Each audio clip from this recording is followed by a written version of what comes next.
Just tell me when I'm spotlighted. You are now a spotlight. Okay, so the bus is leaving. So welcome back, back onto the bus for our second of our little virtual journeys. So this week we're actually going to look at, we're going to meet a couple of people. And the reason I decided to do this is because of a very strong feeling that I have yet to meet a person who doesn't have a story to tell. And what I've tried to do more and more in recent times with my groups is to persuade people who are not well known, people who, who don't come with a long CV or with some type of fame attached to their name to actually meet my groups. And the reason I do that is that I find that really that if you give people the chance, they can add to the understanding, particularly, I'm talking now about Israel, of what this place is all about. People often have a very superficial understanding of who are the Israelis. And what I am going to do this evening is introduce you to a couple of Israelis. I take a big chance doing this because none of them are public speakers. None of them have the tools, they're more than two, none of them have the tools that actually, that you hone when you spend years speaking to groups of people. So they might not always be clear. They might have little funny mannerisms like moving their hair aside when they speak, but they are very authentic and real. And I've chosen to focus on people who are much younger than all of us. I put it in a sort of in a slightly neutral form. They're all much younger than all of us. And I really hope that via watching the two videos that we're going to show you this evening and my talking about them for a moment or two, you really will begin to understand what I believe is one of the most powerful parts of any visit to Israel, which is the incredible human mosaic that we have, this incredibly broad spectrum of identities that go up to making Israel what it is. So we're going to start now with our first visit is going to be to Zichron Yaakov, and I'm going to ask you, Carol, to get us moving and give a little bit of background for you. Just to get you to Zichron, you're on the bus, hold tight. So you're going to see over here, the first thing that we have is a map that is going to come up, a number of maps. It's going to come to us in just a moment. It isn't up now? Yes, it's up. Okay. Okay, so this is a map of Israel and the surrounding countries. And if you look very carefully, and Carol's going to zoom in closer now, you will see that we are up in the sort of, not in the far north of Israel, but if you look, though, you'll all see Haifa with its bay, and we're going to have two visits today. We're going to start off very close to the coast, in fact, on the edge of the Carmel Mountains in the town of Zichron Yaakov, and later on we're going to end up in the Arab village of Iksal. So Carol, move us along, please, just to learn a little bit about Zichron, which is going to be our first stop today. Whoops, I got to go back and share again, sorry. Okay, back you go.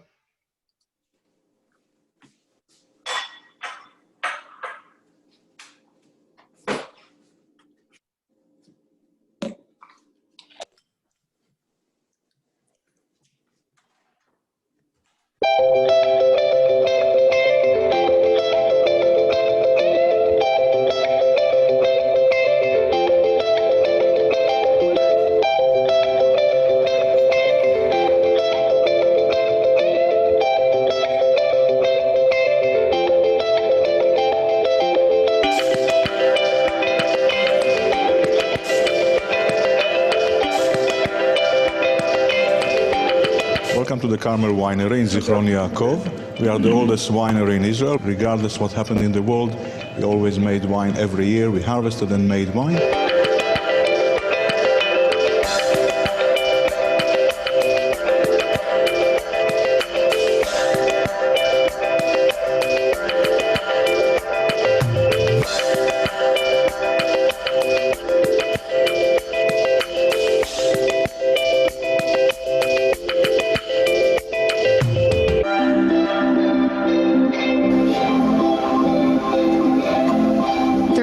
in the city. We found it to be historical and charming and beautiful.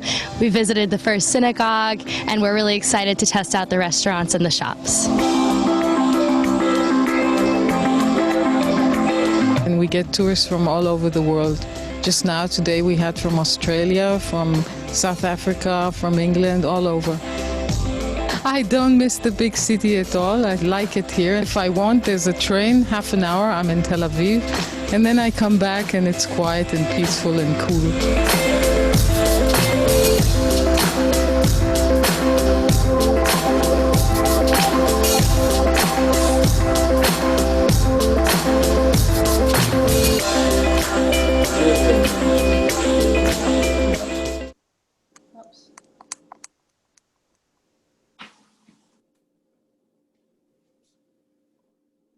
We lose volume.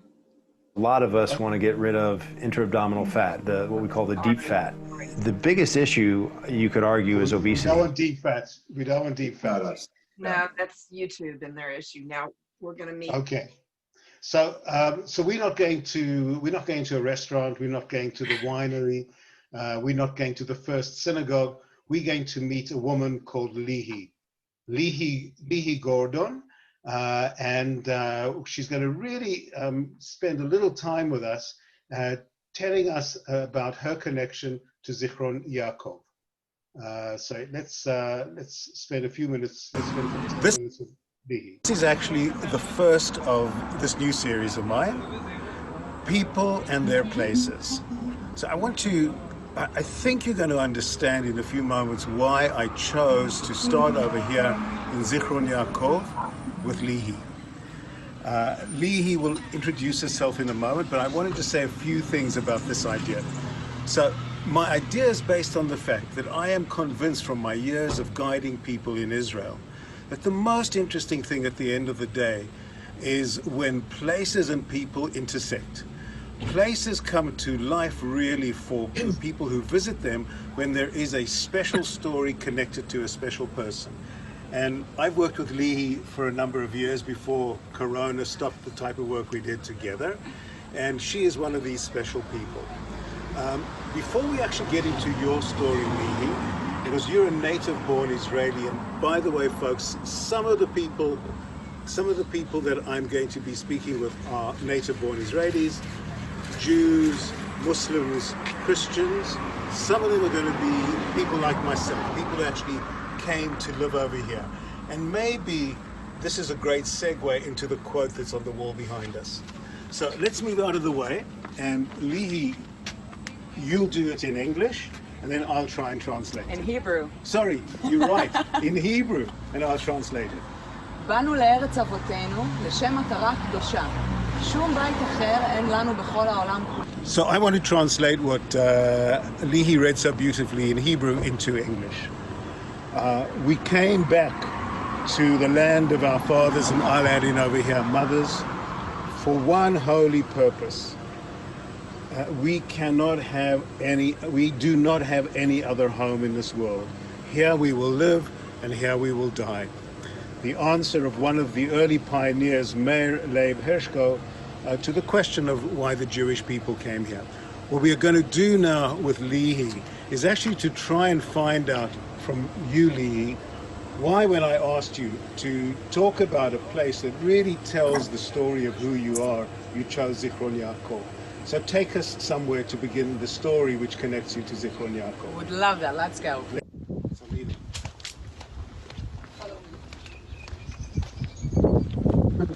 We're in a cemetery here. Yeah. Is that place? Zichron Yaakov, yeah. Yeah, we the cemetery. So we started from the grave of my Good stuff. grandfather, who was born in Right. 1921, which, when you think about it, there was almost nothing here, really. So he was born here, Right, in Zichron Yaakov. Zichron Yaakov. But the story of his father, who arrived here, is very interesting. His father was born in Constantinople, today Istanbul, in Turkey, and he was enlisted to the Ottoman army in 1914. And long story short, somehow he arrived here in Zichron. He was running away from the Turkish or Ottoman army, and he hid in the well in Zichron, which is right down there. We can't really see it, but this is the way it should be. So he understood a thing or two, because of course 1917 the Turks have just lost the war. Right. The Turks they got into the war for the strangest reason, by the way, because the Turks hated more than anything else the Russians, so they went in on the side that fought the Russians for no real and obvious reason. He understood the way things were going. He runs away, and his son is born over here. I want you, by the visit that we do over here now, and as we continue through Zichron, to be actually telling us who you are, what you care about in Israel, and really about your identity as a young Israeli person. So you think of that while you tell your story. Okay. I just noticed, by the way, in the Hebrew, it says something about his eyes. What does it say about his eyes? I'll read it from the beginning. Loving and loved, one of a kind and unique, has had blue eyes and full with kindness. My grandfather's eyes were very, very blue, much more bluer than mine, but it was a very distinct feature about him. What is he for you? In what way does he define who you are today and your connections over here to Israel? Wow, what a heavy question. We only do difficult questions. Simple questions are for other people. What is it that makes him a defining person in terms of your Israeli identity? The site we go to, the other people we talk about, are just ways of trying to unwrap. You know, I know you care deeply about things. Follow your posts on Facebook. I see how angry you've been in the last little while about a couple of things. So the question really ultimately is going to be, Lihi, who are you? All of the young Israelis I'm going to be meeting with are going to be answering the same question. Who are you? It's a way of enabling people to understand what this country is really made up of. Not the superficial stuff that people see, the 30 seconds about this conflict or about that economic issue. It's really about that very, I think, profoundly wonderful part of Israel, is that this country is made up of extraordinary people, and you're one of them for me. And I want you to explain to the people who are watching it, what do we learn about you from this? Okay. What do you care about? What makes you mad? What makes you happy? What makes you care about this place? What makes you frustrated with this place? Before we leave Yosef Cohen, the man with the beautiful blue eyes, before we leave his grave, we're going to just pause for a moment next to the small memorial, which by chance happens to be just across from his grave. A memorial to the 6 million Jews murdered in Europe. Just remember, it's the same families. The people who are buried over here had family in Europe. They must have been an incredibly complicated and difficult time for them living over here. Yosef Cohen, when the war breaks out, is 18 years old. He's the same age approximately as Mordechai Anilevich. Think of the two very different stories. Him over here as a young pioneer in what is in the land of Israel, Palestine at that time, under the rule of the British, and Mordechai Anilevich, a young Jewish man in Warsaw, Poland, leading the Jewish underground.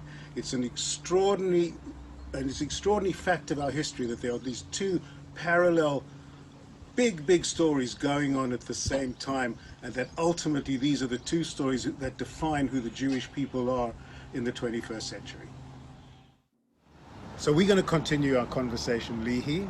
I'm not 2 meters away, but we'll call this a meter. And I just want you people to know that we're sitting outside the Tishbe winery. When you come over here to Zichron, once Corona is over, this is a great place for us to come and have a glass of wine, to relax. Even they have got great chocolates here as well. Some more of the story of your grandfather, if you will. Right. So after my grandfather arrived to Zichron Yaakov, or great-grandfather who arrived to Zichron Yaakov, he hid in the well in Zichron. And after the war was over and he got out, he became the keeper of the water treatment facility that was down there below. In the valley. In the valley, yeah, correct. And when he was working there, he saw all the רגע, ברכה לי המילה, סליחה. חקלאים. The farmers. Right. So once he was working there, he saw all the farmers going to their fields, and he decided, well, hey, why don't I give them some coffee, some cakes? So he started to give them some coffee and cakes for free. And then someone someday told him, listen, why don't you open up some kind of a restaurant here, or an inn? And eventually what happened here in 1934, he opened the first inn down on road number 4. It was a very central point for all the truck drivers that were driving to north to Damascus and back to Israel or Palestine at the day. And it was here until 1984-ish, and my grandfather owned it as well, and that's the big story of my family, basically. And Show us a photograph. right. So this is the restaurant back in the day. Today you can't find anything there, but what's special about it is it was built right near the well where he kept. And The well in which he hid? yeah, The well in which he hid. he hid, and then he was the keeper of The water. the water facility treatment. And this is my grandfather, Yosefiko, with the blue eyes. This is my great-grandfather, Aful, the Turk. And this is my grandfather's sisters. So. Okay, so that's the 1930s great photographs. It's 2020. I want you to answer a couple of questions. Sure. What is, if I were to ask you, what is the thing that you love most about Israel today? Wow.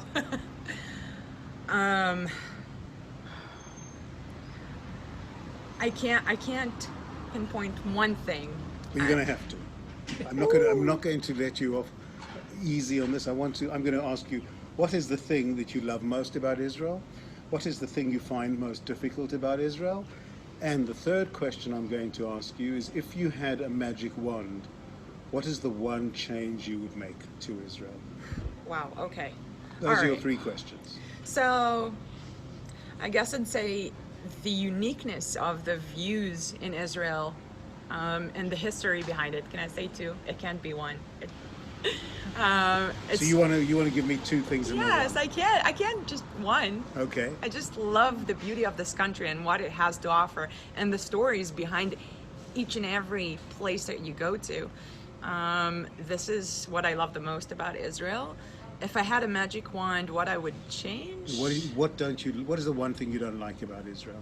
You can say whatever you want, by the way. This is, I'm not going to cut it out if it's too harsh.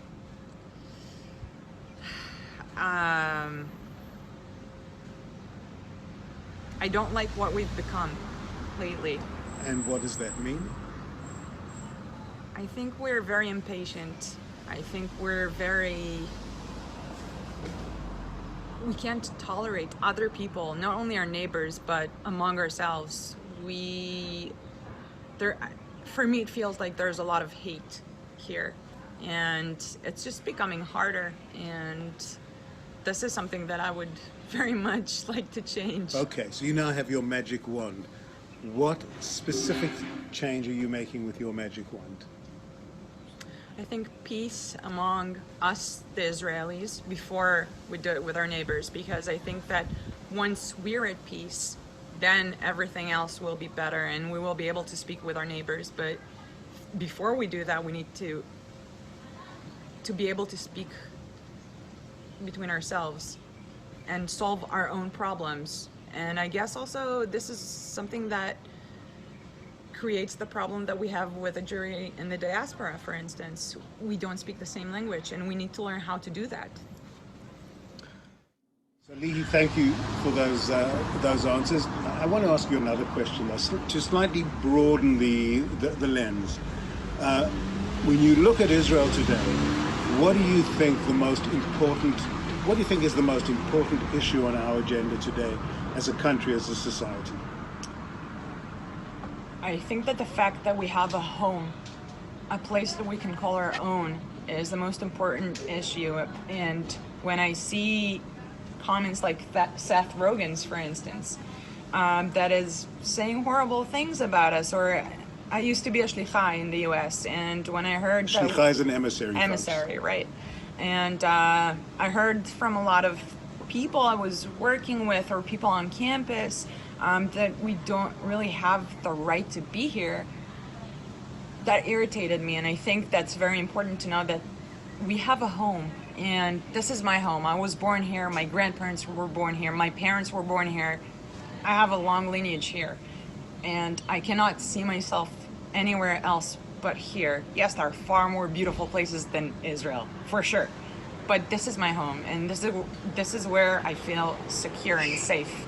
And when people say that it's not my home and I don't have a legitimacy to be here and defend it, and this is an issue that I think we need to bring out to people. And besides, thank you for your energy. Thank you. I think that it actually, the last comments bring us back to where we began, and the notion of what it means for us as the Jewish people to have a home. And even when that home isn't perfect, even when it needs redecoration, even when maybe a part of it really is crumbling, I think that it's a home, and we have a responsibility to really take care of our home. And I think we have to remind ourselves and other people that a home can be imperfect. And all we have to do if we care about that home is to work as hard as possible to make it as close to perfect as possible. Right. So thank you. Thank you. Okay, so let's leave YouTube behind and get back to me on Spotlight, please. Or we're still staying screen? No, we'll be on me for a moment. Okay, thank you. And then afterwards we'll go on to more of those photographs. I just want to say maybe one thing about what we just saw. So it wasn't a perfect interview. I didn't manage to get Leahy to talk maybe about everything that I really wanted her to talk about. I haven't yet learned how to go for going for the kill and force person to get to the point I'm really trying hard to make them make. I hope I'll learn that as I go along. But I hope you also felt a little bit of her energy, and particularly the strong feeling of a young Israeli, a young Jewish Israeli, that this is home. And because it's home, it's something that we really care desperately about, and we want to try and make it the best possible home it can be. Now we're going to travel now from Zichron Yaakov, and Carol's going to screen share for us, and we're going to travel about, depending on traffic. Carol, you can start with moving us to Iksal. We are going to travel somewhere between 45 minutes and an hour. If you look now on the map, you'll see we're traveling. It says the one route is 51 minutes. The other route said 57 minutes. Here we are. We're going from Zichron. We're heading northeast, and we're ending up in an Arab village right near Nazareth called Iksal. In this 45-minute to an hour journey, the landscape, the physical landscape changes to some extent, but the real change that happens in this landscape is actually the human landscape. We change the coastal areas of Israel are overwhelmingly Jewish. When you get to the part of the Galilee that we are traveling to on this road number 77, I think it is, and on road number 67 and then 77, you are traveling along a road in which most of the people who live along this road are actually Israeli Arabs. Now, I use the term Israeli Arabs as if it is the only term used to describe the people you're going to meet, but you'll see in a moment that they might choose to introduce themselves differently. If you could, Carol, show us a few pictures. This is Iksal. Iksal, as you see, and somebody else who knows how to translate Dunam into American, American language, you can, share that on the chat box. It has it's a small town, 14,500 people, primarily Muslim, and as you'll see in a moment, when we meet the people And this is just a view of the town of Iksal with a couple mosques in it.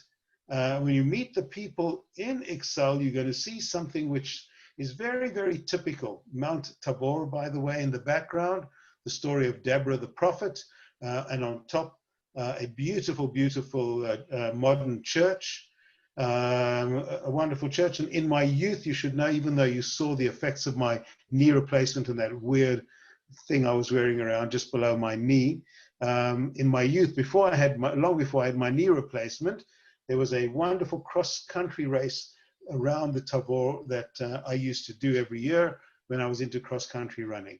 But as we enter Iksal and we meet the people that we are going to meet, we're going to meet three people.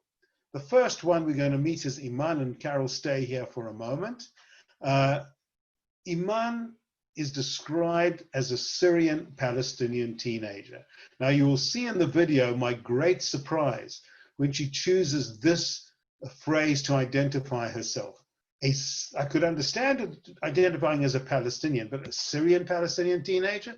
So let me just read something to you that might give us a clue to the strange way she identifies. I'm going to read to you the Associated Press on the 11th of October, 1989. There is a flash on the around the world with the following bit of news. A Syrian major flying a Soviet-made MiG-23 on a training mission defected to Israel Wednesday by flying over the Golan Heights and landing at a civilian airfield in northern Israel, the Israeli army said. Syria asked the Red Cross to assist in his return. He didn't return. This was, by the way, for those of you who are interested in the stories of the conflict between the Soviet Union, the former Soviet Union and the United States, this was the first time that the West had access to a MiG-23, and the person who flew this plane across, I found out interviewing Iman, was her father. So Iman is the first person we meet. We'll move on, Carol. The second person we meet is a young woman called Shada, who mentions that her family came from Ramallah. Listen carefully to the way how I respond to her statement about her family coming to Ramallah. And the third person we are going to meet is their English teacher. The reason I chose to meet with these three young, well, I call them Muslim women. You'll hear that this is the four of us. They are all nominally Muslim women. Not all of them are practicing Muslim women. The Iman standing on my left, on the right-hand side of the photograph, is their English teacher, an outstanding English teacher, by the way. She and the other Iman are, and Shada, she and Shada have the same last name. About 50% of the people in Iksal are from the same clan and therefore have the last name Darausha. If anybody knows a lot about Israeli politics, you will remember there was a member of the Knesset called Darausha, Iman's uncle, and the three of them are my hosts in Iksal. Let's go to the video that we made. Carol, let's see the video now, please, of Iksal, of the interview in Iksal. I'm getting there. Okay, thank you.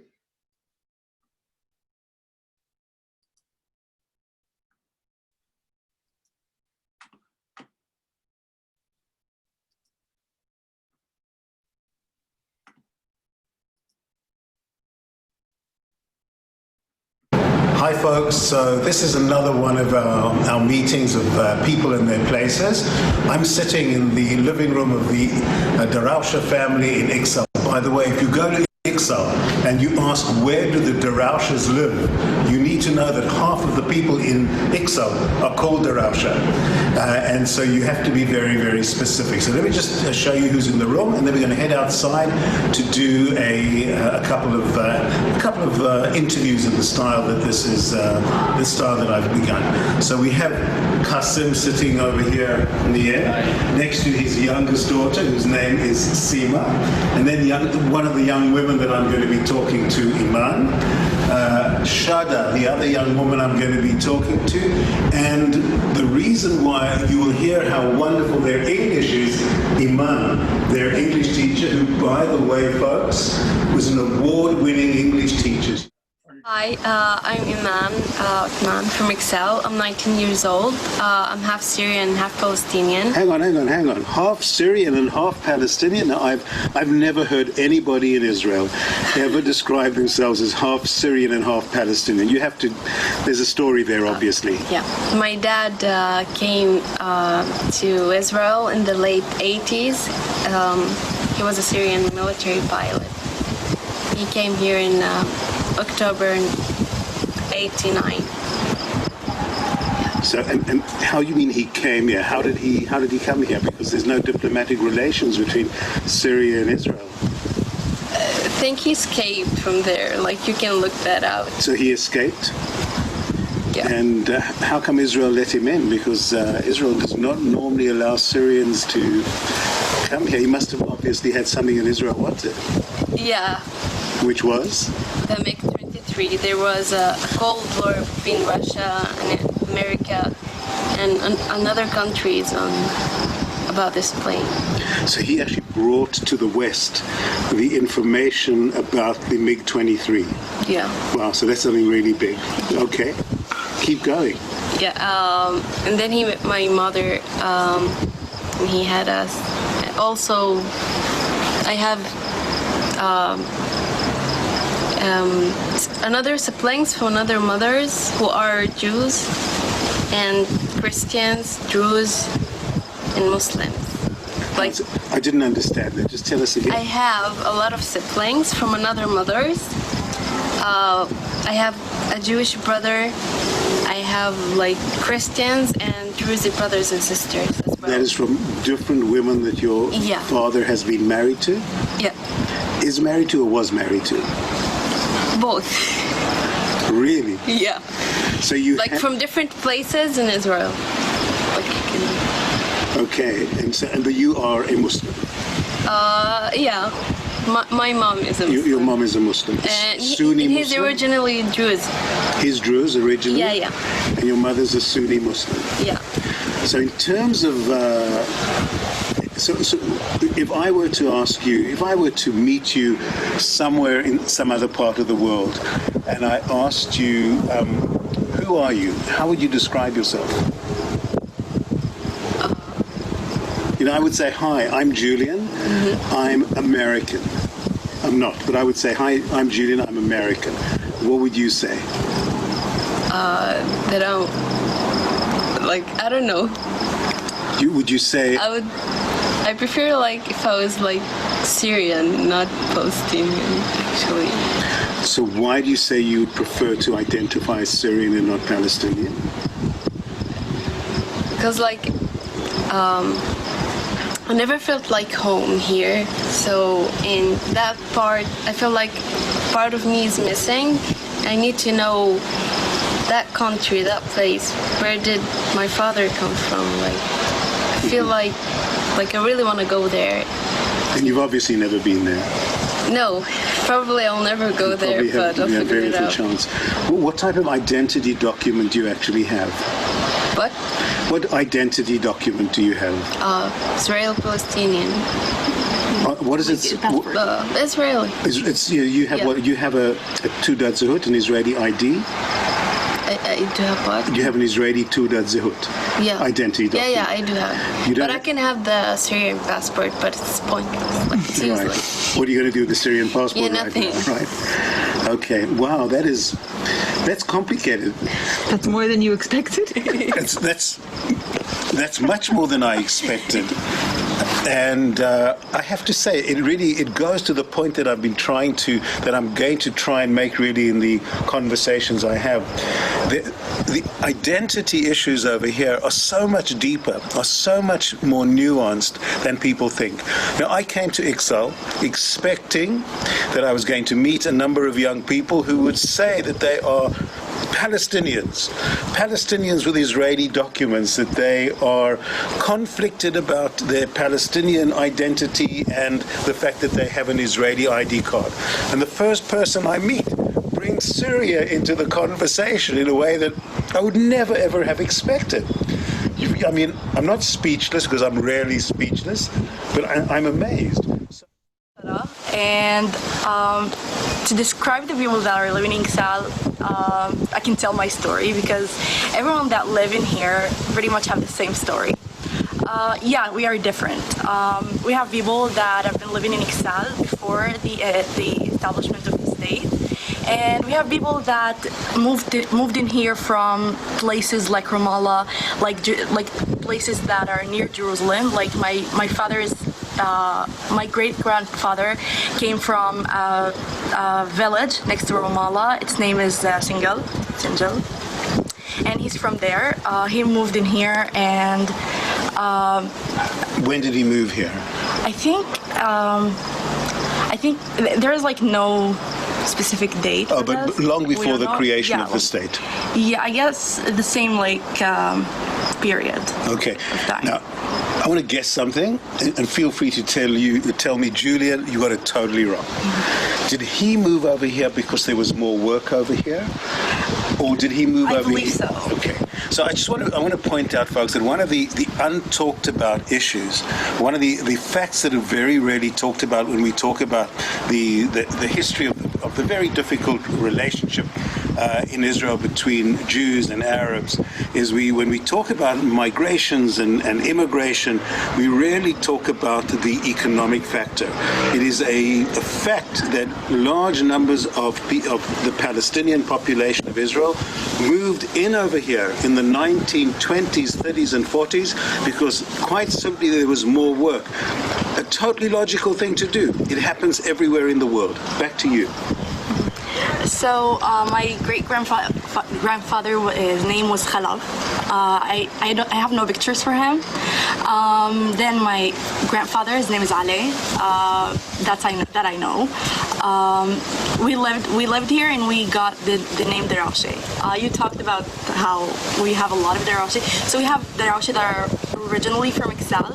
We have Derache that came from other villages for work. Maybe I have no clue what were the reasons. I think my father know better about that. And yeah, we are trying to live in here. So I want to ask both of you a question. I remember a number of years ago I was with a group in the village of Kabul, and we met with wonderful young people there. And I asked them a question that really got the conversation going because it took us to issues that I hadn't even imagined would be in this conversation. And that question was, what is your dream? What is your big dream? You know, not what you think you can achieve and therefore you're going to do, but what is the big dream you have for your future? I can't really know what is my future dream because like each day I have different thoughts and I might not live tomorrow or like, you know, we can go like it. But if I were to live, my future dream would be like living in a peaceful place, peaceful environment where I can be myself without being judged. And so I'm going to ask you a question. Yeah. I'm going to ask you a question because, and feel free to say, I don't want to talk about it, okay? What you just said implies that you feel that you are judged. Yeah. So if you are prepared to what do you feel, what way do you feel judged? Well, living here was like quite difficult because like here, you know, everyone are Muslims and stuff. You can't be yourself. They will judge you because like your hair is pink or because of it's blue. Or if you were walking on the sidewalk wearing like headphones, they will judge you too. and if they saw you with someone, like with a friend, a guy friend, they will like start, you know, saying stuff and starting rumors that could get me to a very bad ending. So, and I don't know, I've always felt like people are judging me because of who I am as a person. Yeah. That was great, thank you. And if at any point if you feel my questions are pushing you to places you prefer not to, just say, Julian, let's move on. Okay, really. Your big dream? I think, like, I don't have a specific, I have dreams, but I think the biggest one is to actually have like an impact on everyone I see. Okay, so when you talk about having an impact on people, what do you actually mean? And I want you to be very, very short with this. Not a long answer, I want a short answer, because I know where I want to take this afterwards. So it's basically impacting on people starts when doing like the tiniest things. It's like a circle. If you do something to someone, it would leave an impact or a print on them, and they would pass it on for other people, and it would actually improve our society. Okay, so I want to ask you a question. So I'm going to be meeting all types of people. I'm going to be meeting settlers out in the West Bank. I'm going to be meeting Orthodox Jews, ultra-Orthodox Jews. I have set up something with a young Bedouin woman who's a friend of my daughter's, and I'm doing this to really try and give people an understanding of just how complex this society is. So there are going to be no elephants in the room that I'm going to leave alone. I'm going to ask all the questions that I think need to be asked. So the two of you, what you share in Israeli identity terms is that you are part of the minority, right? You would both be defined as part of the minority population in Israel, which basically means that you are, and whatever you choose, Israeli Arabs, Palestinians, for you, Syrian Palestinian. In what way do you experience this? In what way does this factor into your lives? In what does it play any role in your lives? The fact that you are part of this minority group. Of course. In what ways? I think in every field of life, university, starting from like higher education and education in itself. I think the curriculum starting from high schools. The curriculum is not actually the best. I have a huge problem with the Israeli curriculum, especially in history. We don't get to learn about the history of our ancestors, which is actually something I would like to change. Because you don't do Palestinian history? No. Okay. Iman. I don't really have an answer because but I do. Like, I think like people who go to the army, like Jews, they can have whatever they want when they're done. Like, for instance, they can have like lands to build houses on. They pay cheaper for like clothes in some places they go.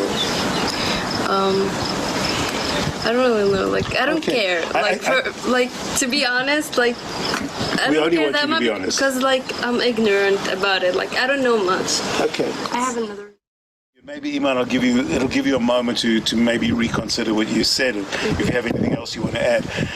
I will never forget in a conversation in an Arab village, meeting with a group of Arab teenagers, and one of the young women said, for me, the most frustrating thing is I have a dream. I want to work in an airlines. I want to fly around the world and work, and I can't. And I can't because I'm a young Muslim woman in Israel, and I can't work in an airlines. And I never thought about that. And she said, you know how painful it is? Because why can't I work in an airlines? Because nobody trusts me. People think, even though they say, we know you're not a terrorist, but at the back of that, underlying it, is the notion that she can't be trusted. And that, I think, is, I'll never forget her pain. Question, just Iman, so first of all, I want to say thank you because one, as the English teacher of these two wonderful young women, two, as our host in Iksal this afternoon, and you set the whole thing up. And I want to give you the honor of closing over here by choosing the place you would take us to, and tell us exactly why. Okay, actually, I would choose this place. I would choose my own village. Even though I've got lots of criticism, and I think that many things should be changed here. But if I take the positive aspects, I think the positive aspects far outweigh the negative aspects here. I love the nature here, the green sceneries, the mountains, the people, the hospitality. But on the other hand, I say there are some specific points that I would like to change. For example, the respecting each other's freedom, respecting each other's perspectives, something that I really suffer from many times. I've been suffering from criticizing me because I have some different perspectives than others. And what else? Can you stop? As a teacher, I think my role as a teacher is very crucial because I'm teaching the young generation from 10th till 12th graders, and I try to plant the thoughts of being a feminist, of supporting these young women from a very, let's say, from a very young age. When I teach 16th, 17th, and 18th-year-old students, I try to tell them that and to change the whole perspective about being a female and being a woman. The first thing I ask them when I enter the class, what do you think the role of a woman is in our society? So they start like answering that the woman is going to be a mother, is going to be a housewife. I try to change this perspective and this whole idea totally. And sometimes I do it in a very extreme way, but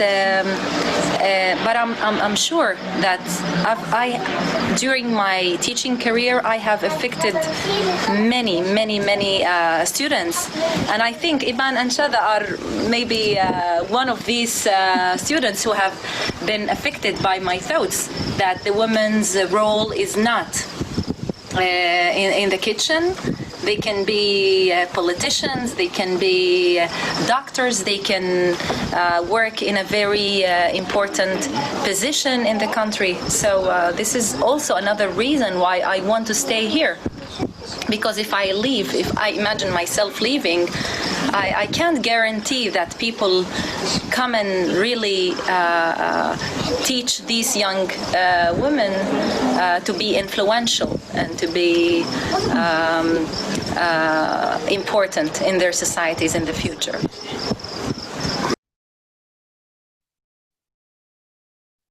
Okay, thank you very much, Carol. So I wanted to just a few little comments, and I apologize for all the background noise, doing this on a shoestring. So I think what comes through for me, and you're going to go into your breakout groups in a moment, and I'm sure you'll share some thoughts with each other. What came through so strongly for me in this conversation with these three women from Iksal, three intelligent, educated, one very much educated woman and two young women on their way to becoming very educated, is their issues are not really with Israeli society. Their issues are almost entirely with the fact that they are living within a very conservative Muslim village. And the tough things for them are being able to be who they want to be, as many as women, in a patriarchal society in which men in traditional conservative Muslim society totally dominate. And for them, that is the tough thing. The young woman with the Syrian father, by the way, she doesn't live in Iksal at the moment. She's going to university next year. She actually lives in Nazareth, and she works in a restaurant right near a place known as Mary's Well in Nazareth, owned by Christians. And the big issue that she has at the moment in Iksal is that people know that she works in a restaurant run by Christians. And what's the big issue? They serve alcohol in the restaurant. And she's having the hardest time because of the fact that she doesn't drink alcohol. She just serves people in a restaurant that serves alcohol. I, by the way, decided to go back to Iksal after having been there last year with a group from Irvine, from UC Irvine, a student group. None of them Jewish, by the way, the leadership of the students on UC Irvine. And when we were there, we had the most extraordinary conversation with students in their last year of high school, Iman students, in which at one point there was an outburst of one of the young students who said, enough of talking about the issue of the Palestinians. We don't care about that issue. What we care about is being young people and being able to live full lives as young people, independent lives. It is one of the elephants in the room. If you actually stop talking to the politicians and talk to the actual people on the streets, is the people on the streets want their own lives to be different, and it's largely a frustration with their own leadership in the towns. And that is very much a part of the reality of people, Palestinians, Israeli Arabs, you choose the term.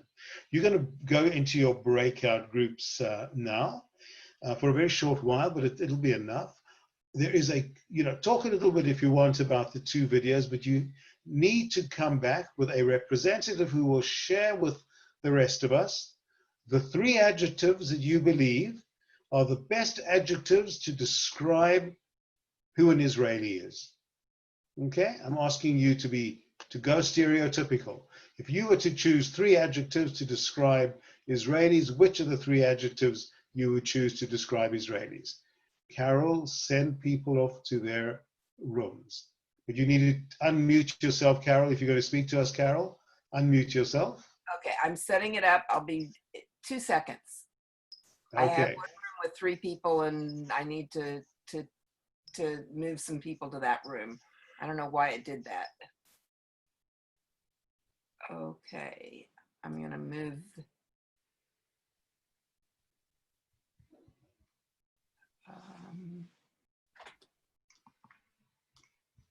Okay.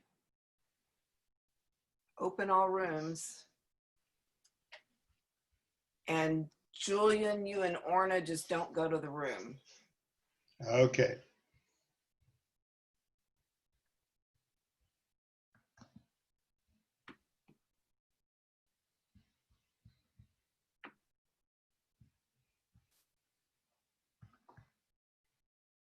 Frank, can you see? He sees it. Okay, now the 3 of us are here. Okay. Orna said she didn't want to go to her room. And you're wonderful, Carol. Wonderful. Thank you, Carol, really. While I was doing that, could you see that I was trying to watch the participants because we had people added? Could you even? But let me ask you a question. Did the video that I watched was very, very problematic in terms of the visuals? Was it problematic for you as well? I had delays. I had some delays, but I get, every now and then my internet today is not very good. So I had delays. But yours is okay, Carol? Mine was fine. Okay. Okay. I had delays. I don't know why. So I made a list. Don't worry. I wrote down all the people that are there. So If Well, I can take a screenshot of who all the participants are. We might have had a couple of people drop out, but I think it went pretty smoothly. Oh yeah. And just a little bouncing back and forth, and a few people came in late, and I finally figured out how to let them in. Mm. It would be really nice if I could figure out how to make you co-host, Orna. Yeah, then I can, because you have to watch what you're doing, and then I can let them in. We can do it, Carol. It's possible to have two hosts. The other thing is that I'm getting all kinds of emails about people who can't get into the new Torah study class, and I don't know anything about it, so I don't know why they're contacting me. But because you became the number one. No, Lauren and Steve are still number one. Yeah, no, I know it's now because Lauren couldn't join us. Okay, I'm gonna go join a room. Okay. And Okay. you guys, I'll be back in a minute. okay, you guys can stay and talk, and which room do you? Julian, אני כבר חוזרת. I don't know. בסדר גמור.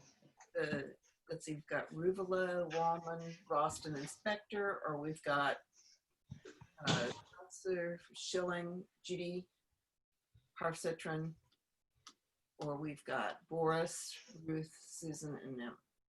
Let's go to this one.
היי.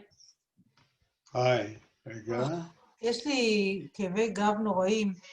קשה לי. למה, מה קרה? לא יודעת מה קרה, כבר כמה ימים. טוב, אני חושבת שהיה מאוד מעניין. לי הייתה גם בעיה עם הוידאו של איקסל. כאילו... לי הייתה אותה בעיה עם שניהם. לא. זיכרון היה לי בסדר. כן. כן, זו הייתה תוספת טובה, אני חושבת שהיו באמת כל התמונות והווידאו. והמפגש הבא זה ב6 בספטמבר, נכון? ב6 בספטמבר? כן. אני, דרך אגב, אני ניסיתי להתקדם עם פייפל, אז פה יש חומה בין פייפל ישראל ופייפל אמריקה. הם אמרו לי שאסור להם להתערב בדברים שקורים בארצות הברית, אבל הם נתנו לי אני שלחתי לך עותק של המייל ששלחתי לה. הם נתנו לי את מייל שאמרו לי שלא יכולים בדיוק לתת לי, אבל הם נתנו לי. אבל הם לא הגיבו, פייפל ארצות הברית למייל ששלחתי. אז השבוע אני אצלצל למספר שנתת לי. אני אנסה. ואתמול קיבלתי בקשה מפייפל לתת להם פידבק. אז אני כיסחתי אותם, אבל הם לא הגיבו גם כן לזה. אז... אני אתמול כיסחתי את אמזון על משהו. כן. לא שזה מזיז לאף אחד מהחבר'ה האלה. אבל תשמע, אני גם טלפנתי, שעה שלמה בזבזתי עליהם, אבל אני אנסה עם המספר שנתת לי. אני השבוע פשוט חיכיתי שאתה תשלח להם עוד פעם. לא ענו. תשמע, יכול להיות זה וויקנד, ניתן להם עוד את מחר, ואז יום שלישי אני מתיישב על הטלפון, מה אכפת לי? הטלפון עד שיענו לי. זה לא ייתכן, אני לא מוכנה לתת להם מתנה כזאת. זה ממש, אני לא יודע איך... כאלה. היום ראית רות הצטרפה, כן. אז היא גם אתמול לא הצליחה לעשות בפייפל, אז אמרתי לה, את יכולה לשלוח לי צ'ק, כי אז אני נותנת לחבר שנוסע בספטמבר, אני לא מעבירה כבר בפייפל. אבל יש שניים שכן... $60 כבר יש לי. Here's Susan Berman. Hi, Susan. Hi. How are you? Hello. I had to, Were you with us from the beginning? I was in the beginning, and then I was dropped. It was a technical problem. Now I just signed on again. Yeah, because I saw you earlier, and but I didn't see that you were not there. She's dropped again. כן, לפעמים יש בעיה עם האינטרנט. אבל זה לא בגלל השריפות, נכון? אני מקווה שלא, אני יודעת. אני לא יודעת איפה היא גרה. אבל איתה הייתה בעיה עם ההחזר הכספי מאשת. זאת אחת? לא, זה רק אחת מהן. אוקיי. אבל היום הבוקר קיבלתי מארלין, שאני צריכה באמת להסביר לה, כי זה בעברית. אני יכולה לדבר איתו. זה נמרח עד היום. וואי. את יודעת שלי יש בעיה קשה עכשיו עם הקבוצה שהייתה אמורה להיות בדרום אפריקה. כי בדרום אפריקה זה סך הכל העולם השלישי. ושום דבר. זה נורא. נורא. אבל אני גם כתבתי לאנשים שהיו אמורים לצאת איתי, אנחנו חייבים גם, אני יודע שזה קשה, אבל חייבים גם להתייחס למה שקורה שם, לאנשים. נכון. We have some old friends back. We're back. Nice to see you. I want to know why no robe this week. He's missing your kimono. I was so looking forward to it. I'm glad one of us are. Excuse me. Or at least your tennis outfit. I hear so much about your tennis skills. Oh, thank you. Yes, actually, they're improving. Good. It is true. You can keep building muscle at any age. Good to hear that. Okay. Julian, it's so good to see you. Richard, how are you? I'm wonderful. You don't even have to push my wheelchair. I'm sitting here by myself. In Palm Springs, no. Yeah, I recognize your house, too. My best to your wife and to your daughter and your son. Julian, I'm going to cancel your spotlight so we can see everybody. So go to the... Great. Go to gallery view. I'm on gallery view. Yeah. Okay.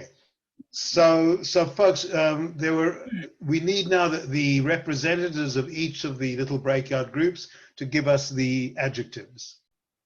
Who was... Carol, who's the... So okay. I'll be quiet, Carol, you do. I lost track of which room was which, but Alan can give you the ones from our room. We talked about diverse. We said diverse. We talked about complex problems. And another one was kind of a concept of they wanted to live their own lives. In peace. More peaceful lives. Peaceful life, a free life. Live their own life. Okay. Marilyn and Ron, why don't you tell the summary from your group? Oh, well, actually, Okay, Sandy will do that. Sandy and Barbie. Sorry, I had pen and paper, so I made a list. Well, we came up with 9, and then we came up with, after that, we came up with 2, 4, 6, I believe. Vigilant, outspoken, confident, individualistic, and intense. That's our 3. That's your 3. And then you ask a Jewish group for 3 adjectives and you get them together. You get 9. Okay, who was in the last group? Who's going to represent them? Vera, I think that was your group. Vera. Oh, yeah, okay. Yeah. We came up with complex, subtle, and proud. And note that we followed instructions to the letter. Only 3 words. So one group follows instructions. So I wanted to just, I'm Julian? not sure. Yeah, Sandy, you wanted to say something? I never would have thought of the adjective as subtle with Israelis. No, not So, the yeah, people, the place, I wanted the to tell you society. folks about I went to a Friday night dinner once in New York City when I was working there. And we were hosted by some influential people in the city, in the world of finance. And at the dinner table was also a very important professor of Jewish history. And they were very proud of how different American Jews are from Israeli Jews. And they spent the evening insulting Israeli Jews in the most unbelievable way. And at some point in the evening, I said to them, I don't get this. You talk about us being people who are, who ride roughshod, who say exactly what we want to say without any filters. We were sitting here this evening, my wife and I, and we've heard stereotype after stereotype of who we are. And then with the wonderful, the thing that I've heard, growing up as a Jew in a tiny Jewish community in the rural South Africa, they were saying the same thing I used to hear all the time, but you're different. We were different. The Jew when I was the Jew being talked to in Somerset West in South Africa, I was different from all the others. We were the different Israelis. So I just want to end this by saying, what I find fascinating is when you speak to people, it's the same issues wherever they are in the world. It is the same issues that people are dealing with. Women are dealing with the same issues, whether it is in California, on the cutting edge of progressive, woke culture, if you wish, or if it's in a place like Kenya that I visited once to set up a project in which women who were outspoken had to be protected by people because of the physical danger they were in, or in Israel, where you find women saying the same things. It is fascinating for me that the 2 young women, what they want most of all is to go to Tel Aviv, is to actually live in Tel Aviv. Because in Tel Aviv, it reminds me of New York City. In Tel Aviv, you can be whoever you want to be. The flip side, by the way, which is also a problem in Tel Aviv and in New York City, is sometimes, and nobody cares. But nobody cares can be good and bad. Nobody cares, you can be whatever you want to be, but then you ask the question of who is doing the caring. So it is really an interesting fact, and I would suggest, Orna, that you find that movie, the name has slipped my mind at the moment, about these Arab women who go to live in Tel Aviv. Yeah, it was in the Jewish Film Festival. Okay, and give people the link, because it really goes to the fact that if you meet intelligent Arabs in Israel, Christians and Muslims, particularly women, if they want a chance to make it, Tel Aviv is where they're heading. There is an Israeli Arab Muslim actress at the moment who is facing huge danger because she took part in a television series in which her love interest is a Jewish man. So when people look at Israel and its complexity, we really have to understand that we are looking at a place that really is dealing with the same issues that you're dealing with in America. We just have certain different local flavor to it. I don't want to talk more about what you're dealing with in America, because I know that that's not, each one of you will decide on who you're voting for. I was once told, by the way, by a member of Beth Am after a trip, that Beth Am is not as open a community as it likes to think itself, because he was on the right politically, and he felt sometimes that opening his mouth in Beth Am was tough. So we won't talk we won't talk more about that. I just want to mention that in the third time we get together, we're going to be doing two things. We are going to be doing a little bit of Greece, because Greece is where we were supposed to be recently, and Greece is a wonderful, wonderful place to visit. I'm sure many of you have been there. And I almost need to apologize ahead of time for doing a bit of the Jewish story, because it feels to me like when you go to Rome, Rome is so wonderful. But when you do the Jewish story in Rome, it's so awful. No. You know, and that is the difficulty of traveling often in Europe when you focus on the Jewish story. Greece is fantastic. I took a group, a very unusual group for me, the last time I went to Greece, 6 women. It was fabulous, except I had to put up with, you know, taking 6 time out women. when they went shopping. But it was fantastic. But I felt so badly because we had such a wonderful time. It was so wonderful. And then we told the Jewish story, which was so awful.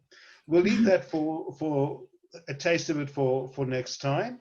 Maybe And the other part of next time, there'll be 2 halves to next time. The other half of next time is I'm going to be talking about what I think is on the agenda in Israel. And who knows, as I speak now, Bibi Netanyahu is having a press conference in which he's either going to announce a next round of elections, God forbid, but it might happen, or he's going to badmouth the Blue-White Party and say that they're about to bring down the government. Anyway, look after yourselves, be careful, wear masks, stay 2 meters away from people. What's the third thing? Oh, wash your hands. If you haven't done that in the last 6 Julian, weeks. bless you, Julian. Thank you. Thank you, Julian. Take care, everyone. Thank I have so many memories of our trip, Enjoy your Julian. It was Sunday. wonderful. Orna, Take bye-bye. care. Bye. I see Bye, you. everybody. Bye-bye. Bye, Vera. Bye, Vera. I'm going to leave Be it on careful. as long as people want to chat. Next meeting. Thank you, Julian. 6. Thank you.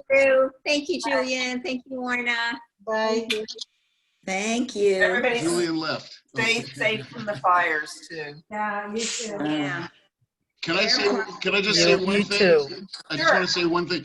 Julian left, but my favorite memory of my trip to Vienna, Budapest is right here, in Israel, was I was standing with Julian in front of the hotel commenting on how safe I felt as a Jew standing in Vienna all these years later. And as I said it, a door flung open from the police academy and a bunch of Austrian police cadets started goose-stepping right in front of us. And I said, and he turned around and looked at me. I have it on video. It's kind of like, oh, really? It's really funny. Bye, everybody. Be safe. Bye. You too. Okay, bye. No, bye. We'll Hopefully next year in person. send the link to the recording. I want to see this. Please. Hi. Warna, if you could Really, give us I'm the sorry, names and something came up and I had to miss. I'm so sorry, but I will read the recording. you I will okay? watch the recording. We'll send you the recording. Thank you. Okay.